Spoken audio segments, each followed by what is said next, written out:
tuning in to Pittsburgh Sportsline. I'm Michael Migliori with Chip Hayner, Smoking Jim Frazier, and Al Levine, the Talking Machine. We've got a great show for you tonight. We're going to start off with our What's on Your Mind segment. Al, what's on your mind today? I got a couple things here. Of course, I was down at the city-county building, and I want to do this as a public announcement.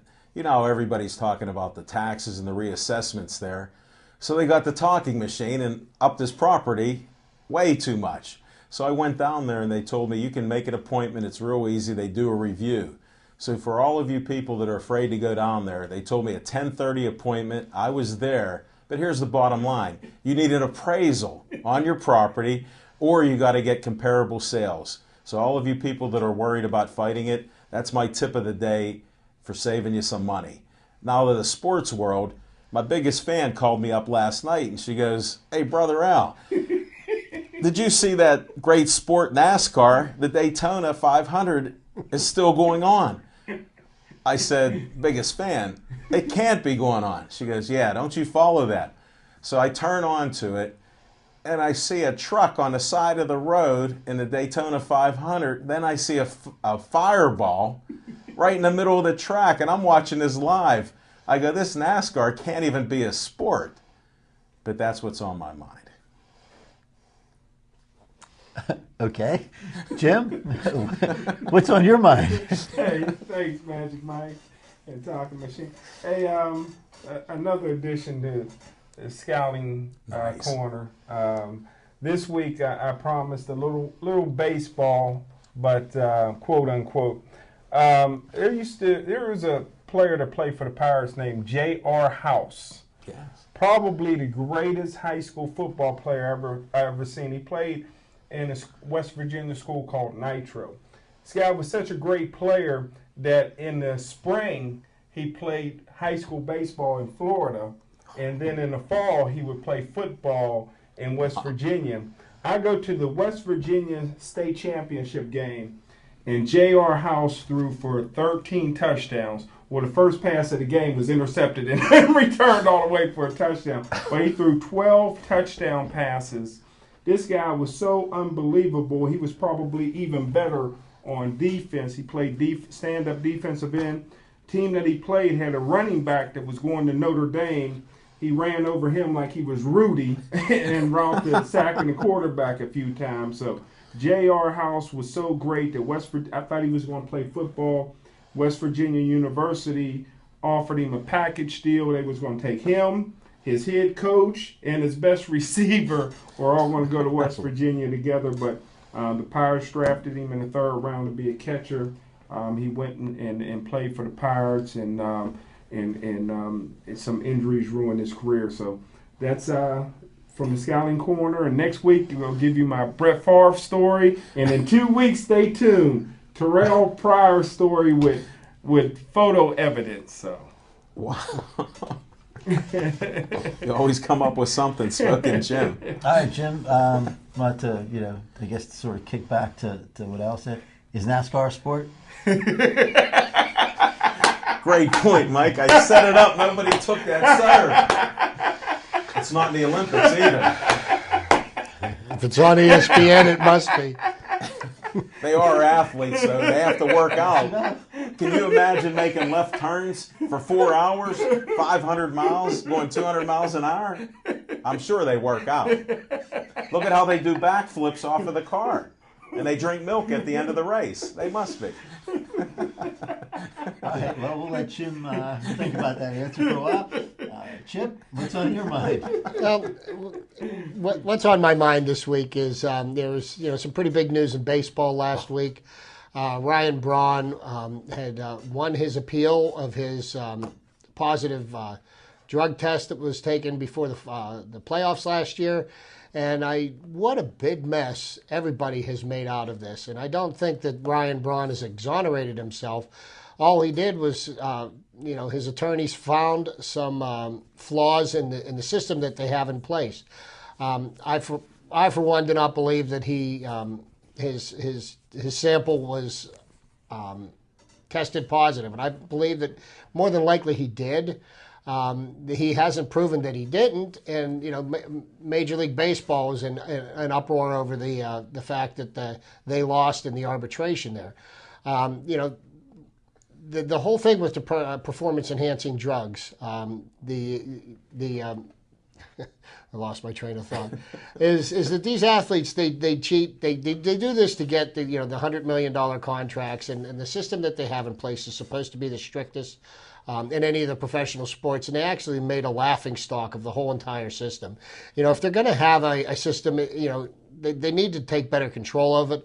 I read an article this afternoon about the gentleman who was responsible for collecting the urine sample, and he said that he didn't do anything differently than he's done ever since he started working for this company in 2005, and he says that he's done over 600 collections over that period of time, and he's done what he did with Ryan Braun's sample on numerous occasions, which kind of brings me to question now, I guess, every sample that he had any access to, does that make those tests all invalid, and what kind of blowback is there going to be on this? Because the sample was sealed, and it was sealed and signed off by Ryan Braun with the seal, and the seals were all intact when it was sent in, even though the sample stayed at the collector's house for 44 hours, which according to the rules he was supposed to have gotten it to a FedEx office as soon as possible after the sample collection. So I don't know if baseball did itself a favor or made itself look more like a laughing stock in this whole process. But I believe that there's no winners. There's no winners. Major League Baseball didn't win.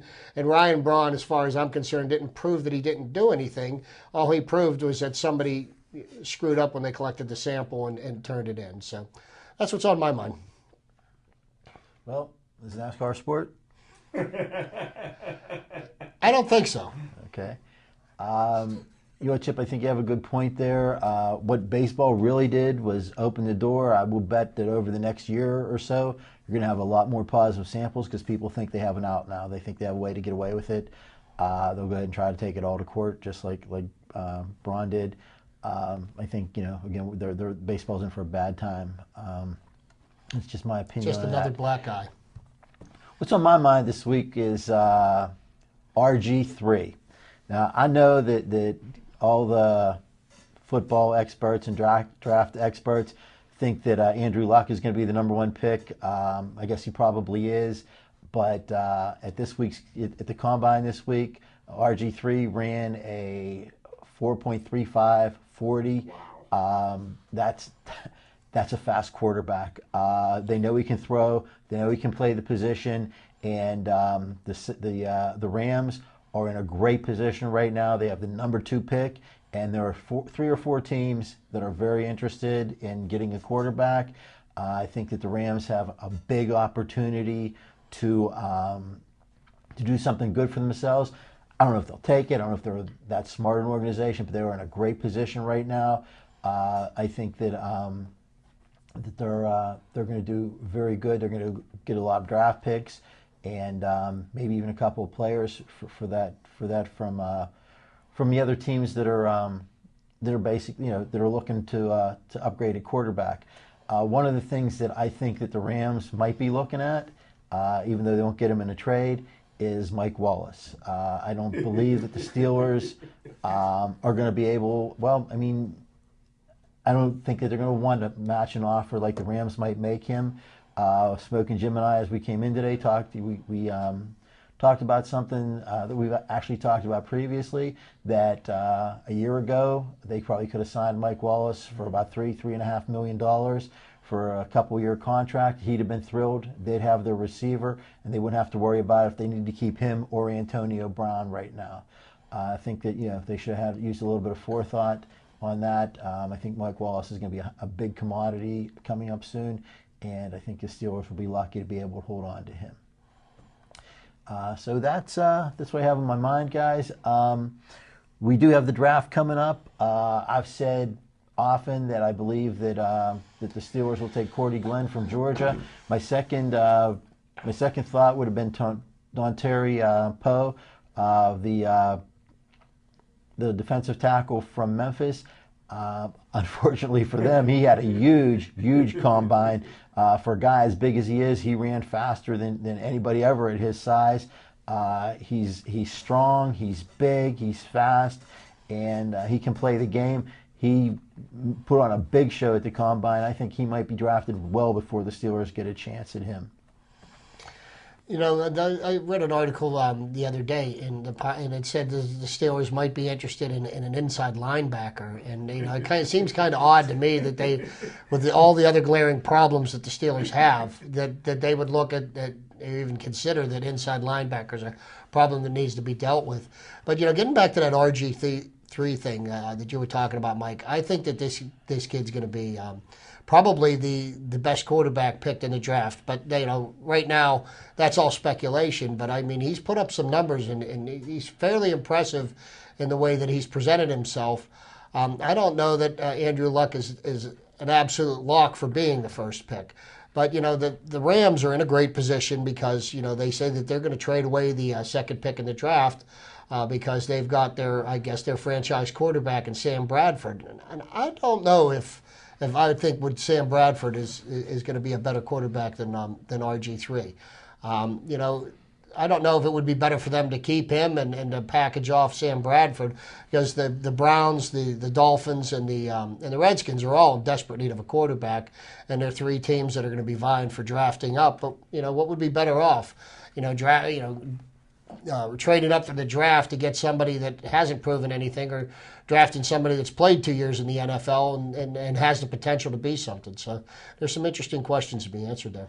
Well, the thing that helped RG3 the most wasn't all his athleticism. Everybody knew he was going to measure off the charts there. What helped him the most was he measured almost 6'3", and everybody thought he was 6'1", so he grew another 2 inches. So maybe a sample. Yeah. I would have checked his shoes, not testosterone, but shoes. We got a growth spurt there at Baylor, but they have lifts that they have.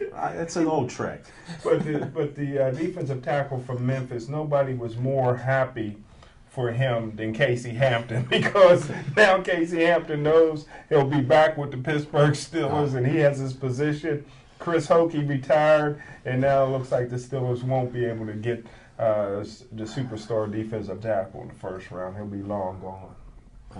You always have some great insights. I appreciate your scouting report, and other people have told me. Matter of fact, I ran into a gentleman at the Shop and Save, and I asked, he said, boy, that's a great show. He goes, you guys are too smart for me. I said, why don't you call in and ask us a question? So, Joe, here's a shout out to you. Here's your crew here. And he said, it looks like you guys are lifelong friends here, that you know everybody. I said, well, Mike and I don't know if you want to say that.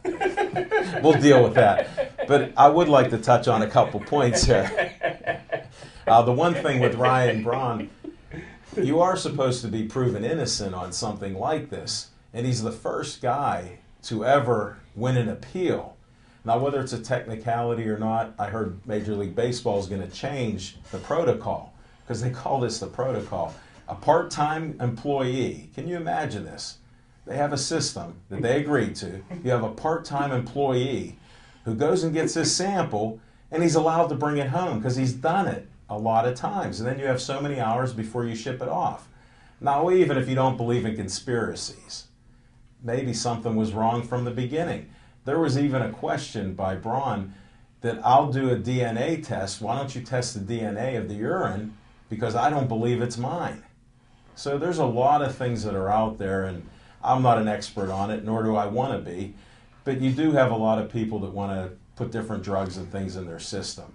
So, you know, that's one thing, and I figured Chip and I might discuss that point since he's the baseball guy. So you're saying you think that the Steelers are going to draft Brian Braun? I didn't get to the... See, I was still doing a couple of more cycles on the steroids, then he'll be ready. Well, I'm still talking baseball, and because no Pirate has ever got caught with any type of steroids or synthetic testosterone, I still think Major League Baseball should make an exception for the Pirates. A 5-year deal that they all get contracts to stay there, and they get to use whatever they can that these other players are hitting the ball in the cover out of the ballpark. Did you or live vice here in versa. the 80s? Pardon me? Did you live here in the 80s? Cocaine isn't a drug that Cocaine, enhances their play. amphetamines. I'm talking about performance drugs. No, you know what? To speak to Alan's point, you mentioned something that's very good that I'd heard about Ryan Braun, and when this first happened, and he was proclaiming his innocence, he said, "I will take a DNA test to prove that that's not my, that can't be my urine." Right. Well, finally, Major League Baseball said, "You know what? We're going to go ahead and take you up on that." But I guess once his attorneys got to him, all of a sudden they started backtracking. Now, I think if he would have done that, he could have proven beyond any shadow of a doubt whether that was his urine sample or whether he was clean or not. But now he's left it under a cloud of doubt. You always make some great points, and you're a prophet on some football games and this baseball season. But I do have to disagree with you that Major League Baseball wouldn't accept his DNA test because that's not in the collective bargaining agreement, nor is it any part of the deal that the Players Association and Major League Baseball made, from what I heard in some sources that I checked out. So well, and that may be true, Alan, but right. If you were proclaiming your innocence as he did, okay, and you want to prove that you were not at fault, wouldn't you take extraordinary measures to prove you didn't do anything? The way I look at it is, even though it's not in the collective bargaining agreement, and it was me that accusations were made against, and I know that I didn't do them, I would do whatever I had to do to prove that, I was right and you're wrong. And, if I didn't have anything to hide, then, the test results would prove it out. Well, I just feel sorry for him. For one, did the part-time employee keep the samples by his ice cream? But I feel sorry for Braun and this fact. He says that because of all the stress, he's lost 30 pounds of muscle. But you know what? He's not a fan of Balco, which his head didn't grow, and it didn't shrink either now, so I respect that. But I'm going to still say that he isn't guilty of it because I have a guy that's a legend, and the Department of Justice dropped the case against Lance Armstrong, and everybody that slept in his house, ate in his house, was on the team, had some type of foreign substance in their bodies. So that's a mystery to me. And they had this firm called Balco that Lance Armstrong ordered his vitamins from. So I'm a little bit of a skeptic, all you guys that are, saying this type of stuff. And I was around for the 80s, and I did know Dale Barra, and I did see him in certain areas. And I saw certain drugs that were being used around these people, and that wasn't performance-enhancing drugs. They got rather stupid in a hurry there. Well, to kind of wrap up the Ryan Braun thing, this is the closing remark I'd like to make about him, is that, actually he's put himself in a position where he's not going to be able to win at all, because regardless of whether he did or didn't use performance-enhancing drugs, if his statistics drop off one bit from last year to this year, okay, for whatever reasons, it's going to be blamed on the fact that, he's not juicing now. So look at his batting average has gone down. He's not hitting the ball for power and everything. And if he does come out and lights up the scoreboard this year and outdoes last year's statistics, then I guess that would be your answer to people. But I don't think that that's going to happen. We're going to see a drop off, and maybe not so much because of his individual performance, but because of the bat that was batting behind him in the lineup that's no longer there. Prince Fielder will be swinging that bat for the Detroit Tigers, and with nobody batting after him to protect him, he's not going to see a lot of quality pitches to hit. I agree with you on that part. His whole image and the respect that people had for him, he did lose that. So that's one thing you can't regain. But again, somebody can make a false charge in life, and look what happens to people too. But anyhow, changing subjects here. With the number 1 draft pick, Luck's going to be number 1. I know that. RG3, he's going to get traded. They're going to get the Eli deal. There'll be a first-round pick, a first-round pick next year, and a third and a fifth-round pick. That was the Eli deal. So whatever team that the Rams trade that pick to, that'll be what the deal is, since it was already set with that San Diego, New York deal way back when they were crying about going out in San Diego. So that's just my opinion there. Jim? What'd you have to say about San Diego? Well, actually, I was serving it up for you. Actually, Magic Mike made a good point. Magic Mike says if Eli Manning would have went to San Diego, and Phillip Rivers would have been with the Giants, Phillip Rivers would have had the Super Bowls, and Manning not under Norv Turner. So I agree with you 100%. That's right. But I didn't say it wasn't a smart move. I thought it was a great move. And plus, he's got one more than Peyton. Well, when Rivers went to New Orleans, Drew Brees was there. And Drew Brees was, I mean, a good quarterback, but he wasn't winning anything in San Diego. Went to New Orleans, won a Super Bowl. I don't know how San Diego re-signed Norv Turner in this offseason. I don't know what they're thinking about, but he might be able to train other head coaches or something, but he's not going to win a Super Bowl ever. The guy's just not a winner. Those are two of the most perplexing non-firings that I saw last year was Norv Turner keeping his job and then Andy Reid keeping his job in Philadelphia. And I know the guy's had a tremendous career, but I mean he had a team last year that on paper was stacked and should have run away with the league championship, and the team underperformed, and I mean that falls strictly on the shoulders of the head coach. Norv Turner, San Diego's lucky if they're going to be 8-8. Over the next few seasons, he's uninspired. They need to put some new blood in there because they've got a lot of quality athletes on that team, and they got no business not winning the AFC West every year right now. But it's interesting that he kept his job. I don't know. Can you say that there's pictures he has of something? Because it makes me wonder too. I don't know how he's kept. Like the what? job. Team owners and farm animals or something? Mike alludes to another good subject there. I'll carry it away, Mike. Well, so anyway, again, like I said, we went through the draft. Yesterday was the NHL trade deadline. Wow. And the Pittsburgh Penguins did absolutely nothing, which in my opinion greatly improved their chances to win the Stanley Cup. If you watch the Penguins over the last few games, Jenny Malkin is absolutely the best player in the league right now. Sorry for all you Sidney Crosby fans. Another absolutely great player. But what Malkin's been doing over the last few games has been like off the charts. Like I said last week, the only player that I can think of more exciting than him is the guy that's signing his contracts or his paychecks even.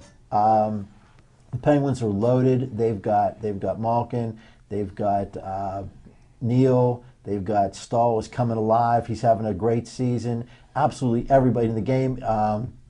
In this last game, everybody on the team just had a great game, and they keep going and going. And instead of trading for a backup goalie to replace Brett Johnson, they brought up Brad Thiessen from Wilkes-Barre. Had an outstanding game also. Got his first win in his first game. Just a good backup, I guess, to have for Fleury. Marc-Andre Fleury, I've said a million times, best goalie in the league. He might not have the most wins and best save percentage or whatever, but as many times as the Penguins defense hangs him out to dry, he comes up huge. He's definitely, the Penguins with him have the best goalie going into the playoffs. There are probably four teams, maybe 5 teams that have a chance to win the Stanley Cup this year. You go with the Rangers, the Bruins, the Detroit Red Wings, Vancouver Canucks, and the Pittsburgh Penguins.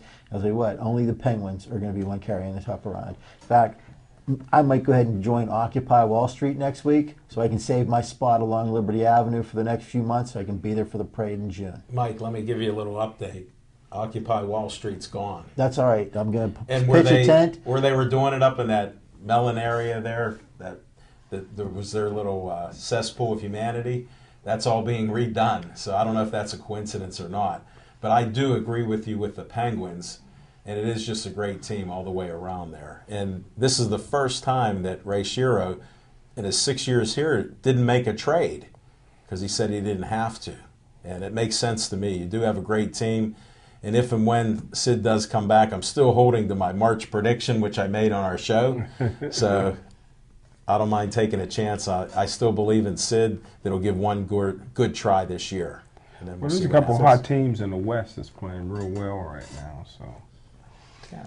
Well, and then the amazing thing about Malkin is he's just been so consistent with the way he's playing. And I was noticing on Saturday's game after he netted his third goal for his 9th career hat trick. Wow. I remember when he had his first career hat trick, and the man to my right here had given his Penguin tickets to my wife, and she and I went to watch the Penguins play the Toronto Maple Leafs, and this was probably 4.5 years ago, and that was the night that Evgeny Malkin scored his first hat trick, and I found it interesting that he's scored 8 others since then, and again, thanks for the tickets, Mike. We greatly appreciate it. But we were just seeing the emergence of truly one of the greatest hockey players in the world. And he's done nothing but get better. And I think when he hasn't performed at the level that he's at right now, it was probably injury related, because the guy's got a heart and he's got a motor that just won't stop. Plus, he's a little feisty too. Even though he's a star, if they start hitting him and banging him, he starts giving a little face wash and hitting them back, and he'll scrum with them there. So I mean, that shows that he is a quality guy. And now that he can speak a little bit better, it's nice hearing the interviews. Well, I see at the end of his interviews after the game. Oh, come on. Still leave me scratching my head. I tired. I mean, his enthusiasm tired. you can't diminish. I tired. I must take a rest. I'll be back. Actually, if you listen to the interviews, he does say all the right things. He thanks his line mates. Yes, he he thanks does. his teammates. He gives credit to the goalies. Never, ever, I did this, I did that, I did this. Never, ever does that. He always gives credit to everybody else. I think he's a pretty class guy. Very humble. But, and I'm not trying to take anything away from Sidney Crosby. Absolutely another great. We probably have the top 2, and if you add Fleury, maybe the top 3 players in the league right now. It's just hard to decide what order to put them in. If Sidney Crosby comes back off this injury and is able to keep playing all the way through the playoffs, I would guarantee a Stanley Cup victory. If not, I still think without Sidney Crosby, the Penguins are still the favorite to win the Stanley Cup. Can't argue with that logic. I mean, the Penguins have proven it. I mentioned a couple of weeks ago, I was like, everybody's kind of jammed up there in the positions 4 through 8 in the Eastern Conference. And they're starting to get a little separation there. And, they're a solid 4th place team. And I even heard a comment from the Penguins players that they believe that they can overtake the Rangers. And I think that's a pretty heady goal, but why not? I mean, there's nothing to stop you from doing it but yourself. So I say have at it, boys, and bring home the division crown as well. Do they have beer in the locker room for the Penguins? I don't know. That's a good question. I don't know, but that's Jim makes a joke, a reference about that. And there was the stories from the Boston Red Sox last year that they're drinking beer and eating fried chicken in the clubhouse while the games are being played. And do you think that beer should be allowed in the locker rooms of Major League Baseball? Let me What do you think? Well, let me tell you, first off, I've been to Fenway Park, and I'll guarantee you that only the players can afford beer there, because it's pretty pricey there. What do I think about players drinking beer during the game or before the game? I would say absolutely not. If I was the owner and I was paying a guy millions of dollars to go out and play baseball, I'd like him to be sober out there. I mean, that's just me, I guess. But I don't want to pay somebody all those millions of dollars to be drinking beer and eating chicken in the clubhouse. Hold it here. I'm a history guy. Okay. Now, go to one of the best Red Sox pitchers, a young kid named Babe Ruth. What was he known for? Hot dogs and beer. Actually, I think he might have been known for hitting home runs. But I guess I'll go ahead and defer to you because I wasn't there. Well, from my sources here, reading many books, after he come out of the orphanage, he was such a great hitter, such a great pitcher, but he had a tremendous appetite. They used to brag about how he would drink and eat hot dogs. And yes, he is known for the home run king that he was for years, the great Bambino, even calling his shots. But how many times was he drunk at games? Matter of fact, they talk about it. We had 2 guys, Big Poison and Little Poison, that I personally know people that drank with them, and they went out and played double headers, and they were known for getting a lot of hits. So there was a lot of alcohol and food being consumed during games, between games, double headers, and whatever else. It just wasn't publicized. Now you have media 24/7. You can't get away with a pimple on your nose, and they'll report that. Or it'll be on a Twitter, or somebody will be tweeting about it, or you'll see it on a Facebook wall. So, I mean, that's what you have.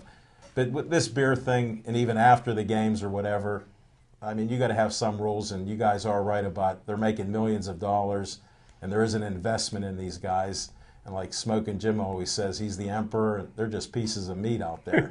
So you can't have them drunk or hide up, but you can have them on enhanced performance drugs. I wonder if Jamie Dixon been drinking after games lately. He needs to, because what happened to Ashton Gibbs? How did you get this basketball on there? And I know that this will make Jim laugh even harder, but Pitt's got an easy road to get to the NCAA tournament. They've just got to win 5 games in Madison Square Garden next week, and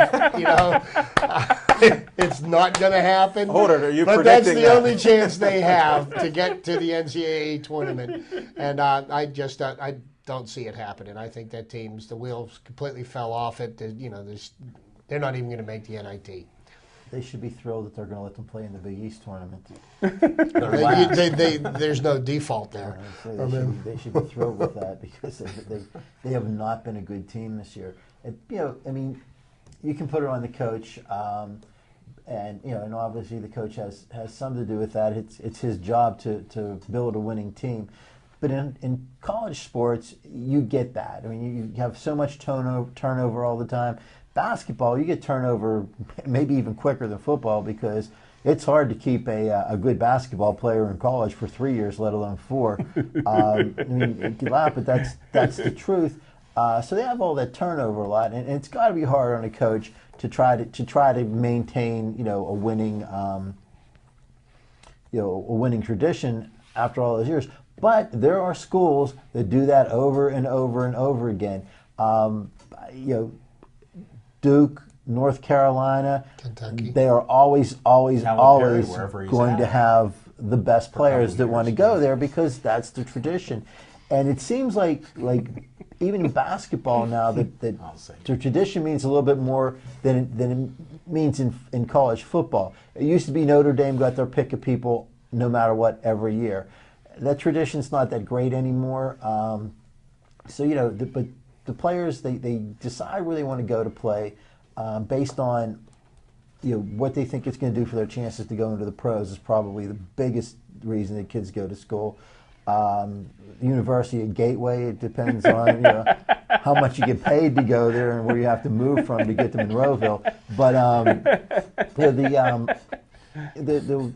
the school success depends a lot on the recruiting and a lot on the kids that go there. So the actual coaching of the game, of course, that in building the team, of course, makes a difference. But there's a lot more to it in college sports than there is in pro sports. And I agree with you there, Mike. And I think one of the things that some of the programs that you mentioned, the common denominator in all of those is they've got very long tenured coaches in these programs, so there's some stability there. So when the young athlete signs and makes a commitment to the school, the coach that signed him is going to be there. Not so much anymore in college football, but definitely more so in college basketball. You've got Krzyzewski that's been there for 30 years. Roy Williams has been in North Carolina, but prior to that, look at the coaching that they had there for all those years. And Penn State's going to find out that the recruiting's going to be a lot different with Joe Paterno gone, because here you've got a guy that recruited their grandparents, okay, and now he's gone, and they had a steady flow of people, and now there's not going to be that kind of a tie. So. One of the key denominators is the fact that the kids don't have to worry about, is the guy that signed me going to be coaching me for 4 years? Look at those kids that were signed by Todd Graham, and 2 days later he's out the door. And these kids got a commitment to a university that they now have no interest in going to. Well, you guys know I'm not a Jamie Dixon fan. If I was University of Pittsburgh, I'd cut ties with Jamie Dixon right now, because Jamie Dixon's problem is this. Is that he's never been a recruiter. And his top recruiters who used to get those tough, hard-nosed kids out of New York instead of the soft and cheesy players that they have now. When they left, now the recruits are real soft. Jamie Dixon can't recruit. Jamie Dixon can't do in-game adjustments to adjust to the talent that he may have because he has Ben Howland's blueprint and he's running it step by step. He doesn't know how to coach outside of what Ben Howland showed him how to do with Ben Howland's system. So I would cut ties because as you go to the ACC, Pitt's not going to get a recruit. There's never been a recruit that Jamie Dixon walked in the living room and all of a sudden somebody says, I'm going to go there and to play for Jamie Dixon for free. I would, if I was University of Pittsburgh, I'd cut ties with Jamie Dixon right now. Well, why don't we just give him one more year? All right? Just one more year. Let's see if it's a trend. But I want to bring up another trend. There's a guy in Kentucky, I don't want to mention his name, but he's been to a couple different schools. Now, schools like Memphis, they have a nice tradition. Mm-hmm. Kentucky has a nice tradition. But what's the story with these players are one and done? And I don't mean in a tournament. They get promised that this guy gets them to the pros after their freshman year. Mm-hmm. To me, that's quite an accomplishment to get talent like that. That Anthony Davis is just one heck of a ball player. But then, look, you had Kansas State that was like that a few years ago. You had Syracuse that had a couple guys, 1 year, they're done. So you do have that. Well, Calipari kept him for 4 years when he coached at UMass. But he did a good job. But he got sanctioned when he was UMass. Yeah. He had to give up a season's worth of wins there, and he had to give up a season's worth of wins in Memphis. So I mean, and as well as he's doing in Kentucky, I wonder how many years it's going to take for them to wipe off all the wins from this year. You ain't cheating, you ain't trying, Calipari. I'll tell you what. That's a Pittsburgh guy. Come on now, I give him credit. All you have to do is get onto YouTube and go back and look at our very first show where I told you that Kentucky would be the national champion this year. I'm with and they're making a strong run for it right now. There's no question. I'm jumping on the there's a lot of great teams out there, but this Kentucky team is one of the best I've ever seen play. And starting 4 freshmen or something like that? 3 or 4 freshmen? That's amazing. At least 3. And I'm on Mike's at least 2 of them will be in the NBA that's next year. Right. And they'll be on the slam dunk contest for free. With Lynn throwing up the ball. What do you think about that guy? With Linsanity still. Wow, he didn't even make the All-Star game, huh? Well, what did he play? 8 games? Smoking Jim. Come on now. He only played in 8 games. Give him a chance. And he is a legitimate 6'3", not like RGB 3. Well, I'll tell you what, I love Linsanity, but speaking of Linsanity, this Saturday I'll be at the Palumbo Center. Is it Duquesne still play there? They do. Still, at high or school at the console. Boys and girls championships will be decided on Saturday. Wednesday's a big game because the defending Quad A champions, University of Gateway. Do you have any free tickets? Do you have any free tickets to that? Well, they have to win. Saturday. They have to win on Wednesday. And then we'll know. Another good game.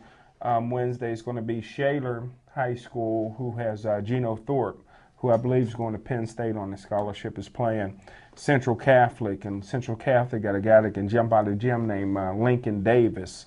So those teams will play, and they'll probably be the favorite to win Quad A. But once the black and gold gets there, Gateway, all they got to do is beat Butler. And you'll be announcing the game? Well, I'll probably write an article. Okay. And if Gateway's there, it'll be a 2-page article on the game. But we also got to cover the girls' games too, and the girls are really playing good basketball. If Gateway, Mount Lebanon especially. If Gateway's playing, it will have to be at least a 2-page article because you'll have to write it in all those different languages from all the different countries that our players come from. How long have they lived in the community? Do you have the report? Are their parents work in the neighborhood there? And there's an apartment building complex? Al, they might live in a community, but they don't live in that community. I appreciate you guys getting around about that stuff. Getting around about what? While we're talking about college basketball, on the women's side of college basketball, if you see what the University of Baylor women are doing this year, they're very quietly 29-0. Which I'll tell you what, any team that can finish the season undefeated, that's an amazing accomplishment. And I know the University of Connecticut women's team has done that several years in a row. But this is something that I'm going to be keeping an eye on when I watch the women's bracket. I'd like to see how this Baylor team does because they've got some good recruits, and I believe they got a recruit from Gateway heading there next year. Brown. That you have been touting here. I saw her playing. Good job, Chip. So And I saw her play too. like how you worked that in there. I like that. A little promo for the community. She's a lifelong resident. No, too. so what it looks like. She's moving into an organization that, who wouldn't want to spend their first year in a team that just finished an undefeated season? That's true. The season's not over, but they're a large size of the way there. Well, Jim, you said you would be writing an article about the upcoming games, but you did call games last week. Yes, sir. I'll tell you what, I had the opportunity to call a few football games with Jim. Nothing like it. He's the best. If you get a chance to go to a game that Jim's working, make sure you get there because he does a great job. You'll maybe see a good game, maybe not, but you'll get a great call on that game, and you'll probably laugh most of the game either way. Thanks, Magic. You're welcome. It was great. It was a good. It was a great experience. You want to give us an update on those games that you were announcing? Yeah, I'll give you a long update. Alder-Dice girls, Alder-Dice boys. Okay, next subject. Game over. Yeah, they won again. How about the draft? How about the NFL draft? No, give them some respect there. That's great that they do that. Well, they played for the city championship in football, men's and women's basketball. That's a nice little feather to have stuck in your cap.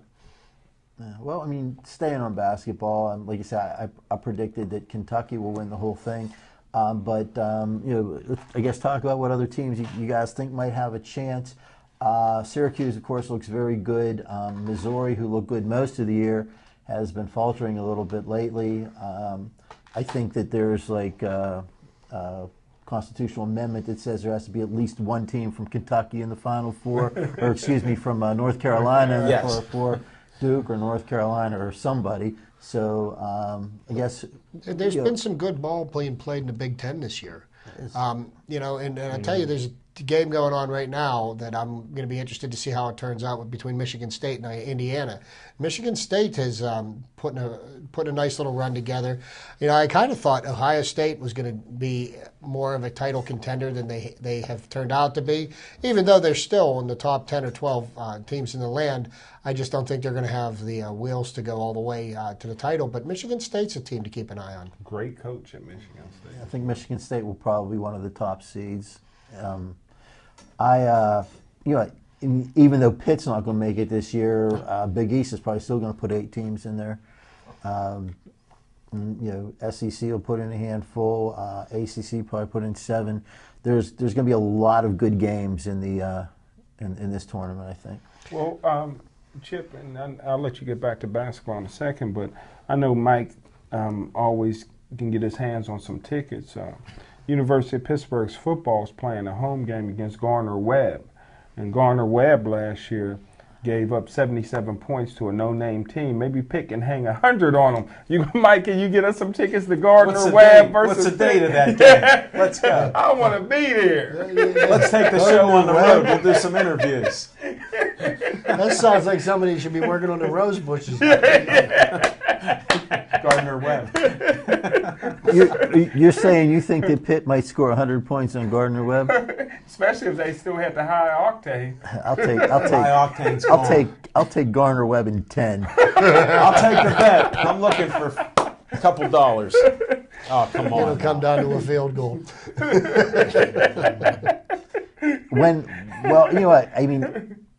Who knows with the new coach? I'll tell you, if you think back to the Wannstedt years, Pitt routinely lost one of their first 2 or 3 games to a bad team because he had no idea how to get that team ready to play during the off season. That team developed starting from game 1 up through and progressively got better, but they were never ready to start a season. Never. No, usually in any college football teams, early season, they've got 2 or 3 gimmies, and Pitt would struggle and end up 1 and 2, or beat somebody by a Hail Mary pass or something like that. They never were ready, and it'll be interesting to see what the next regime does, because you know if this one doesn't work out, are we going to switch coaches again the following year? No, I think we'll keep him. I think we'll keep him for a couple years because we got rid of that high octane. It just burned up everything out there. It's gone. So I think we'll have a couple years to watch what they do and with the talent that he does have. So. Here's another question, and this is one of the things I love about March Madness is who's going to be the butler of this year's tournament, and usually you see a team come up out of nowhere, and there's so many college basketball teams and games being played, you don't get the chance to watch, and you can't say. This is one of the things that I live for when it comes tournament time is who's going to be the Cinderella this year. That's how Gonzaga made a name for themselves. Mm-hmm. Creighton in New Mexico. Wow. This year. Wow. There's Mike with his predictions. I'm going on his bandwagon with Kentucky, though. As long as that's a freshly built bandwagon and the wheels are still on it, I like Kentucky this year. Actually, Al, I think it might be the oldest bandwagon in college basketball history. Adolph Rupp. It's pretty big. It's a pretty big bandwagon. So I can jump on it. Yeah, you can live on it. Well, thanks for that. Yeah, they've been a great team for a long time, but this year, like I said, is I think one of their, not their best team ever, of course, but one of their best ever. Well, we'll see what happens there. I like watching the basketball. I don't follow the college basketball, but I do enjoy the games. Like, it was sort of disappointing to see Ohio State with that Sullinger. You heard all this, hype about them, and then they started losing a couple games and dropping out of the top spots. So you wonder what's going to happen with him. With the NBA. Is he leaving this year and going? Is he a senior? I'm not even sure of that. Or is he a junior? Or is there a Kemba Walker hiding out there on somebody's roster? Because, if it wasn't for Kemba Walker last year, UConn doesn't win the Big East. They don't win the NCAA tournament. And it just goes to show you that there are some amazingly talented college basketball players out there. And, who's going to step forward this year? Are you saying Pitt could do something similar to UConn? Because look at UConn, where they were ranked and everything last year. They come out of nowhere. UConn had a coach. Okay. They're just not a Jamie Dixon fan. I was trying to get past that. One more year for him. I can't throw him under the bus. But if you guys get an opportunity, I don't know how far they'll make it. Even if they'll make it to March Madness, I don't know how those smaller conferences. A lot of times, even though you may be the best team, you still got to win your conference to go. But Long Beach State, who beat Pitt, has a guard, number 22. If you get a chance to watch him, the guy's a real deal. He's a very exciting player, and he's worth. Is his name Collins or something? Yeah, and he's worth tuning in if you get an opportunity to watch him in the early rounds of the NCAA March Madness. If not, they'll get Pitt again in the NIT. I don't think Pitt's making the NIT. I'm a Jamie Dixon fan right now. He's not under the bus yet. Okay? Is that the not important tournament? Yeah, I like that. That usually is. That used to be the #1 tournament, and all turned around. So, but those days are gone there. So. We'll just have to watch the games. Well, Pitt don't have to worry about the Olympic Committee picking their team apart.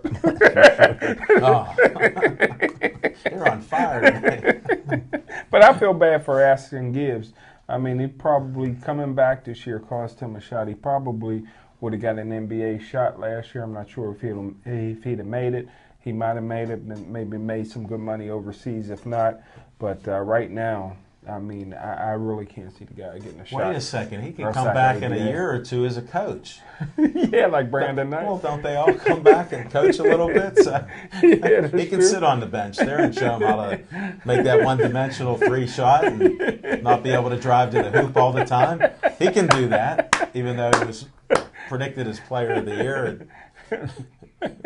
Those things happen.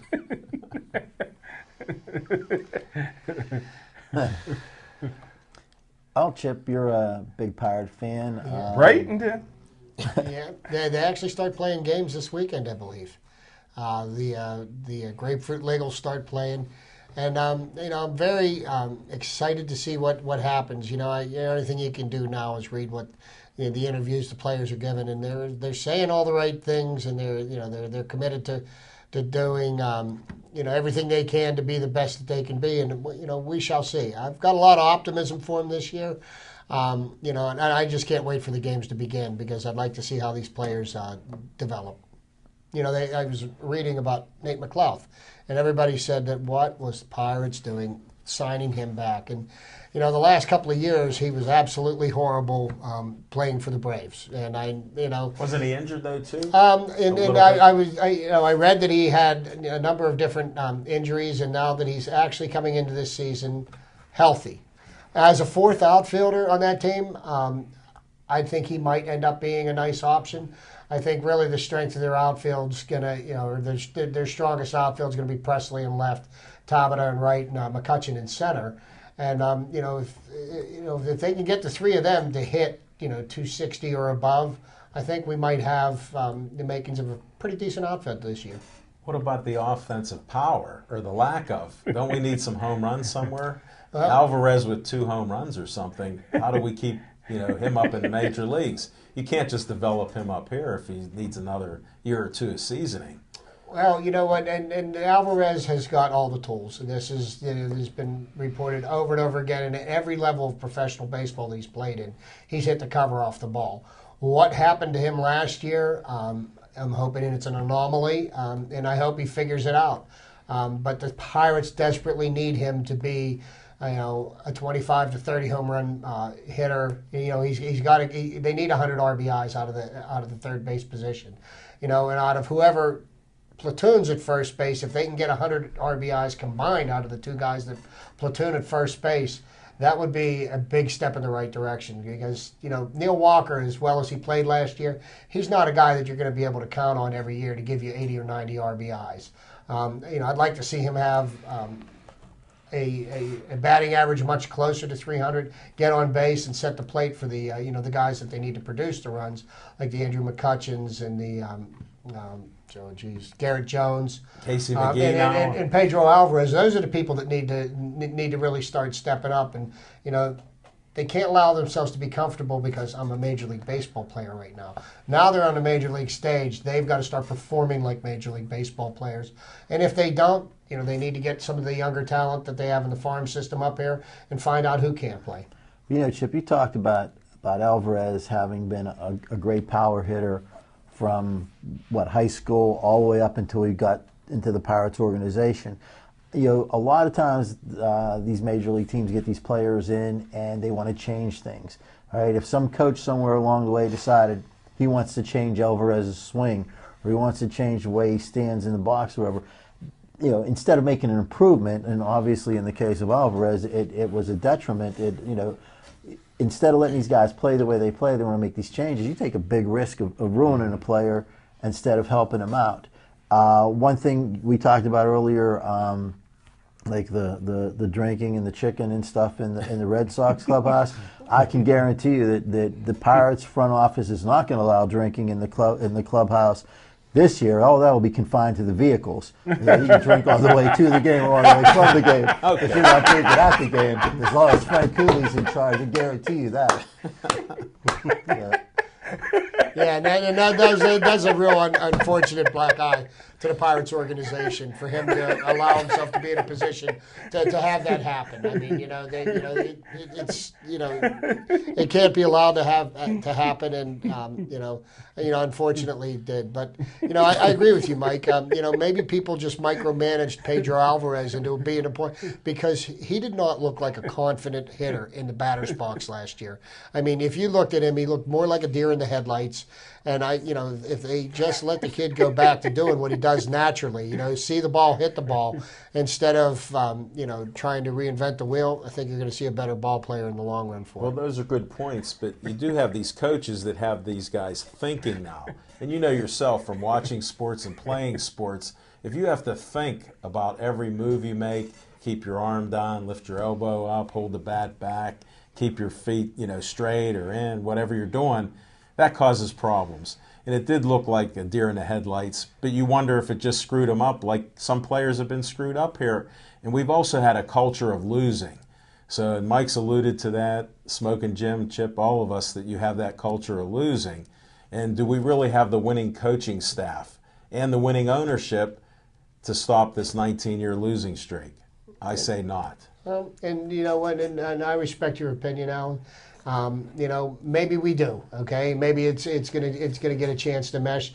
But you know, just sitting here while listening to Alan talk and thinking about what Mike just said, you know, and they talking about how coaches, you know, they micromanage people into a place where they, you know, they no longer are able to do the things that they did naturally for a long time.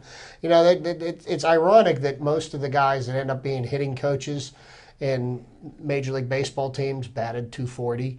I mean, you know, I remember there was a guy that played for the Pirates who became an excellent batting coach for the Red Sox, the hitman, Mike Easler. You know, here's a guy who's got a reputation of having over 300 batting average when he played for the Pirates, and he became an excellent batting coach. But, you know, somebody that's not even a successful hitter at the Major League level are now trying to teach kids with talent. You know, maybe, you know, they just messed with something that they should have left alone. Yeah, when you talk about a culture of losing, and then about the batting coaches and stuff, the Pirates had Lloyd McClendon, who never hit .275 in his life, so they made him a batting coach.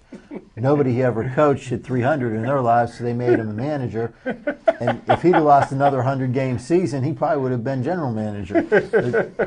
But he threw a nice base. Yeah, he did throw a nice base. That's good. That's a good point. One of the things, like another local talk show, they after the Coonley incident, they asked, you know, should the Pirates fire him after that? Well, if the Pirates haven't fired him yet, that's not going to make a difference, because his real job is to win baseball games or baseball seasons, and he hasn't done that yet. So, you know, I don't think that you know, going out and driving around drunk is going to make that much of a difference. You know, and I hate to rip on your team, Chip. I know you're a fan. And everybody out there too, the same thing. I hope the Pirates have a great season. I do think they have some decent players. I think that they may have made an addition or two that they really didn't have to, but they do have some players with some potential, and I hope that they do very well. Do you guys think that losing year after year helps their popularity? I mean, I'm looking forward to 20 years. I mean, it's stretching the Guinness Book of World Record. It gets their names out there. And plus, the eating's good out there. You know, it's almost, right. it was almost like Lynn Swann. You knew Lynn Swann for about 30 years because he was always up for the Hall of Fame. You know, but I'll tell you what, it does make an intriguing story because, you know, I mean, if they, you know, when they do start winning, okay, and they become successful again, it's going to be great to watch this team develop. You know, before 1971, there was a certain team in town that's, you know, iconic at this time that was one of the laughingstocks of the National Football League. I'm talking about the Pittsburgh Steelers, you know, and they had decades and decades of losing and horrible teams and everything, and they finally got the right coach, got the right system in, got the players in, and look what they developed. I mean, I think it would be one of the greatest stories in professional sports to watch the Pilots. One of the reasons they did that is Dan Rooney ended up taking over the team, and his dad was just a figurehead. That changed it. Now you have Nutting, who is not changing it. Matter of fact, with Coonley, he said Coonley realizes that he was wrong, and he's not going to do it again. So obviously Nutting's happy with his performance there. And again, that's that culture. And I am a Pirate fan. I hope I'm wrong, and it's not another world record of 20 years in a row. All right, Al, we're going to have to hold that thought till next week. We'll see you next week. Before we go, had a chance to eat lunch at the Menendez Express over in Green Tree on Mansfield Avenue. The three taco lunch special was a great deal. I recommend everybody get out there and get one. And see you next week.